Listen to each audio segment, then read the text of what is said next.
सांगलीच्या कडेपूर ग्रामपंचायतचा आज जयपूर येथे ई-गव्हर्नन्स पुरस्कार वितरण सोहळा। सीओ विशाल नरवाडे यांना सलग दुसऱ्या वर्षी राष्ट्रीय सुवर्ण पुरस्कार।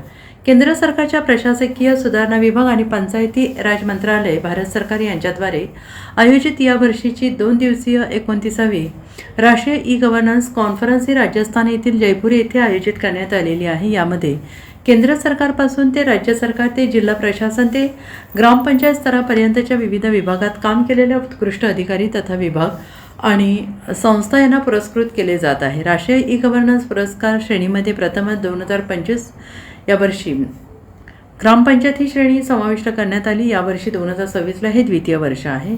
ग्रामपंचायत श्रेणी अंतर्गत सेवा वितरणाचे सक्षमीकरण करण्यासाठी तळागाळातील उपक्रम या शीर्षकाअंतर्गत सर्वोत्कृष्ट काम करणाऱ्या ग्रामपंचायतींना दरवर्षी पुरस्कृत केले जाते। या स्पर्धेत देशभरातील 6,40,000 गावांसाठी उपलब्ध असलेल्या 2,68,000 ग्रामपंचायतींनी सहभाग नोंदवला। त्यामध्ये महाराष्ट्र राज्यातील 40,000पेक्षा जास्त गावांसाठी असलेल्या 28,000 ग्रामपंचायतीचा सुद्धा सहभाग होता।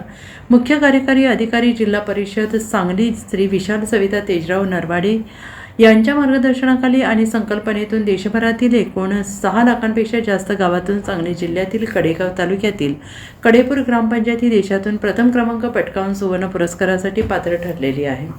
कडेपूर ग्रामपंचायतचे सक्रिय सरपंच सतीश देशमुख, उपसरपंच हनुमंत गरुड, ग्रामपंचायत अधिकारी SD मुलानी, समस्त ग्रामस्थ यांच्या सक्रिय सहभागाने आणि कडेगाव गटविकास अधिकारी प्रशांत राऊत, विस्तार अधिकारी श्रीधर कुलकर्णी यांच्या समन्वयाने राष्ट्रीय स्तरावरील उपलब्ध करण्यास सहकार्य लाभले। आज 2 जुलै 2026 रोजी सायंकाळी केंद्रीय मंत्री, भारत सरकार आणि माननीय मुख्यमंत्री राजस्थान सरकार यांच्या हस्ते कडेपूर ग्रामपंचायत सरपंच, उपसरपंच, मुख्य कार्यकारी अधिकारी, जिल्हा परिषद सांगली यांचा सत्कार करण्यात येणार आहे।